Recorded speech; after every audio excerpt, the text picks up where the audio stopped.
مايك تايسون أسطورة الملاكمة غادي يرجع للحلبة، وهاد المرة هادي هو في سن كبير 51 سنة، وغادي يواجه اليوتيوبر الأمريكي المعروف عالميا جيك بول، حيث أنه كان بيناتهم واحد الفرق اللي كبير بزاف، فرق ديال 30 سنة. وهاد الصورة هادي غتبين لكم كل شيء. مايك تايسون فاش كان في مرحلة الشباب، وجيك بول فاش كان باقي صغير. وكما ديما الدراري في الجداد، ابوني للقناه وفعل عندك الجرس، وما تنساش انك دير واحد لايك للفيديو بزاف ديال الكومونتير. نتفليكس مؤخرا اعلنت على واحد الايفنت اللي غادي يكون في 20 يوليو، واللي غادي يكون لايف، اللي غادي يتابعوه ملايين الناس عبر العالم. وهذا العرض اللي غادي يكون في دالاس في احدى الملاعب في تكساس، اللي قد تاسع 80,000 متفرج. هاد الكومبات يوصفوها بزاف د الناس باللي غير عاديه، حيث انه كاين فرق كبير ما بين مايك تايسون واليوتيوبر جيك بول.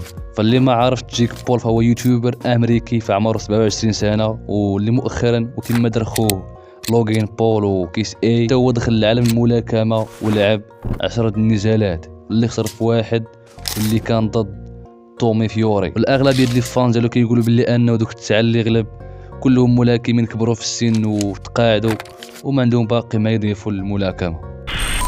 مايك تايسون أسطورة الملاكمة، واللي فيه درنا عليه واحد الفيديو اللي غتلقاوه في لاشين اللي هو هذا. فاش كل ما كيعرفش، مايك تايسون ملك الوزن الثقيل، واللي داخل دابا حاليا في 58 سنة، واللي معروف بالعنقرة ديالو والضربات القاضية اللي كينهي بها النزالات ديالو، حيث انه اخر مرة لعب في الكارير ديالو كانت في 2005. وفي الكارير ديالو كله كان عنده 56 فوز، وخسر فقط 6 نزالات، و44 نزال ربحوا بالضربة القاضية.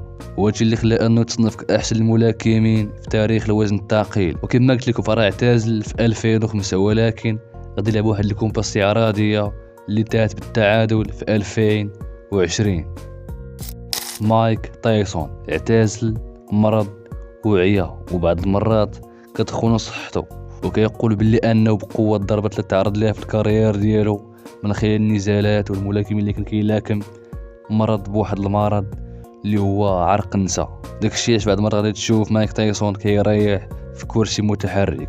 ومن بعد الاعلان ديال نتفليكس في التويتر، فراه كلشي تصدم وقليل اللي تيق هادشي هذا، وكلشي كيقول باللي انه كيفاش غادي تكون مايك تايسون وجاك بول، واللي بيناتهم فرق شاسع سواء في العمر سواء في الكارير ديال كل واحد. وبدات نضرو راسو كلشي باغي يعرف كيفاش غادي تكون مايك تايسون وجاك بول، وكيفاش غادي دار هاد الكومبا هادي. وهنا انقسموا الناس جوج الاطراف، كاين اللي كيقول باللي انه جيك بول غادي يشد مايك تايسون وغادي يسلخو بحكم العمر وكذا، وكاين اللي كيقول باللي انه مايك تايسون غادي يشد جيك بول وغادي يعطيه علاش كيقلب ديال بصح. فمايك تايسون بالرغم انه اعتزل المده هادي الا انه باقي كيتدرب، ومدرب ديال الملاكم فرانسيس نغانو.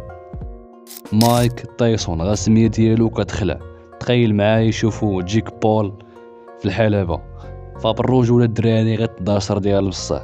فتخيل معايا واحد من الاساطير الملاكمة في العالم في الوزن الثقيل، مع واحد اللي عنده في الكارير ديالو 10 النزالات. وفي هذا الزمن اللي حنا فيه فراه الله وسائل باش الانسان يرد اللياقة البدنية ديالو، الهرمونات، البروتينات، والتحفيز الكهربائي الى اخره. ولا بصح شفنا مايك تايسون طلع للحلبة ولابس الكلوفر ديالو، فراه غنشوفو مايك تايسون اخر. وانت اللي كتفرج فيه دابا حاليا شنو كترشح، مايك تايسون لا جيك بول؟ فبالضبط لي كومونتير وكتب لي الملاكم اللي كترشح انه يفوز في هذا النزال هذا. وهذا ما كان الدراري، السلام عليكم.